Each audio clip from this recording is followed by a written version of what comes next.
Olúwa pẹ̀lú wòlíì rẹ̀. Ó yẹ kó mọ̀ kí ló bá wáyé. Bàbá gbọ̀nyà mínú ní Jésù rán sí wa. Gbogbo ẹni tó wọnú ayé tó fẹ́ gbáyé ṣe rere ló yẹ kó yẹ ìràwọ̀ bá wáyé wọn yé o. Ọ̀pọ̀ ológo ló ń tàràkà látàrí òye tí òye wọn ní sà.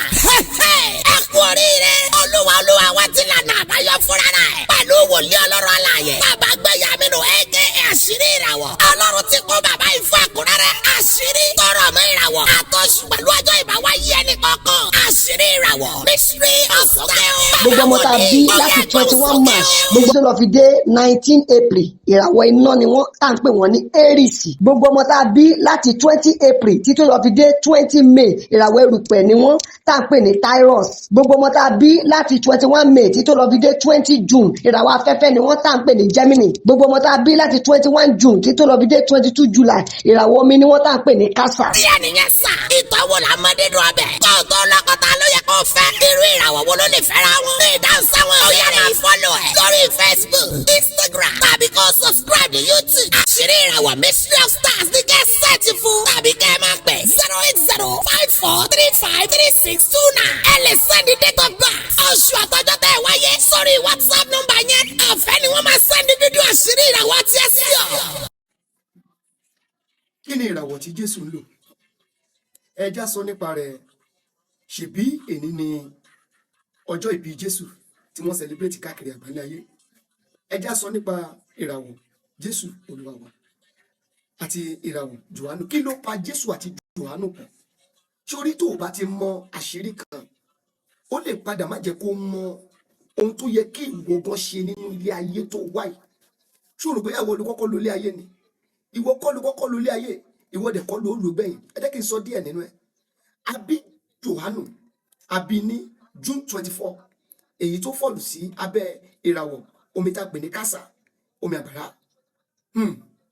Ìyẹn ni oṣù kẹta lẹ́yìn ìgbà tí áńgẹ́lì Gabriel tó yọ sí Maria tó ṣe kíni tó fún ní ìròyìn ayọ̀ tí Maria tó sì lọ bá kọ́sìn tá a pè ní Elizabeth tí ẹ̀dẹ̀ ti lóyún oṣù 6 sínú tí oyún yẹn ò gbéra ṣùgbọ́n kété tí inú rẹ̀ dùn sí ohun tí Maria sọ fún pé ó mà láńgẹ́lì kan tó sọ báyìí fún mi pé èmi ò bímọ ọmọ yóò sì jẹ́ ọmọ tí gbogbo èèyàn ó mọ̀ káàkiri àgbáláyé tó wà ṣiṣẹ́ àmì inú ẹ̀ dùn bíbélì wípé ọlẹ̀ inú rẹ̀ sì sọ oyún oṣù 6 ó gbéra sọ sókè sórí ìwọ tó jẹ́ pé tó o bá ti gbọ́ pé èèyàn kan ń ṣoríire inú ẹ̀ máa ń bàjẹ́ sórí báyìí Ọlọ́run níjó fowó ara rẹ̀ ṣe ra rẹ̀ wo àwa gbọ́ wípé lẹ́yìn oṣù 6 tí wọ́n bí Johanu tó jẹ́ June 24 ni wọ́n bí Jésù tí yẹn fọ́ sí December 25 tó jẹ́ erùpẹ̀ eruku Capricorn.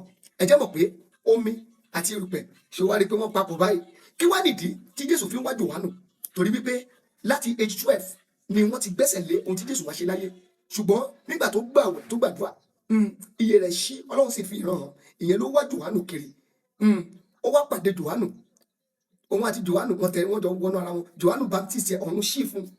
Ṣé tí mo sọ fún ọ lẹ́yìn ìgbà yẹn Jésù ó bẹ̀rẹ̀ iṣẹ́ ìránṣẹ́ tó yẹ kí Johanu kó tẹ̀lé Jésù ní padlock Johanu ní key tó yẹ kí Jésù kí Johanu kó tẹ̀lé Johanu ò tẹ̀lé nígbà tó wáyé Johanu wá ń gbòkì kí Jésù Johanu náà wá sọ pé òun náà fẹ́ lọ ṣe bí Jésù ṣe ibẹ̀ ni Johanu ti wọnú ẹ̀wọ̀n Jésù mú ìlérí ṣẹ Johanu mú ìlérí ṣẹ.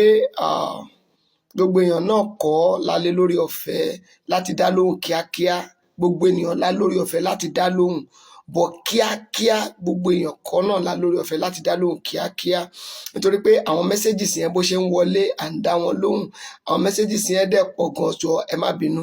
So ẹ jẹ́ ká sáré sọ nípa ìràwọ̀ Aries tá a mọ̀ sí ìràwọ̀ iná.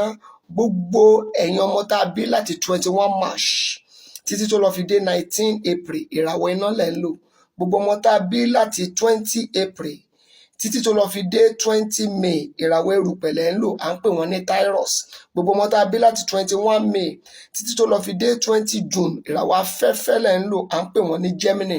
Gbogbo ọmọ tá a bí láti 21 June títí tó lọ fi dé 22 July ìràwọ̀ omi lẹ̀ ń lò à ń pè wọ́n ní Cancer. Gbogbo ọmọ tá a bí láti 23 July títí tó lọ fi dé 22 August ìràwọ̀ iná lẹ̀ ń lò à ń pè wọ́n ní Leo. gbogbo ọmọ tá a bí láti 23 August títí tó lọ fi dé 22 September ìràwọ̀ erùpẹ̀ òun lẹ́ ń lò à ń pè wọ́n ní Fígò.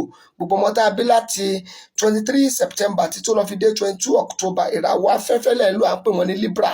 Gbogbo ọmọ tá a bí láti 23 October títí tó lọ fi dé 21 November ìràwọ̀ omi lẹ́ ń lò à ń pè wọ́n ní Scorpion.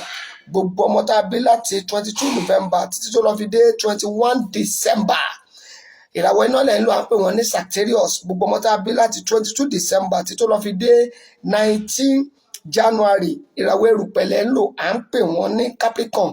Gbogbo ọmọ tá a bí láti 20 January títí tó lọ fi dé 18 February ìràwọ̀ afẹ́fẹ́ lẹ́ ń lò à ń pè wọ́n ní Aquarius. Gbogbo ọmọ tá a bí láti 19 February títí tó lọ fi dé 20 March ìràwọ̀ omi lẹ́ ń lò à ń pè wọ́n ní Pisces.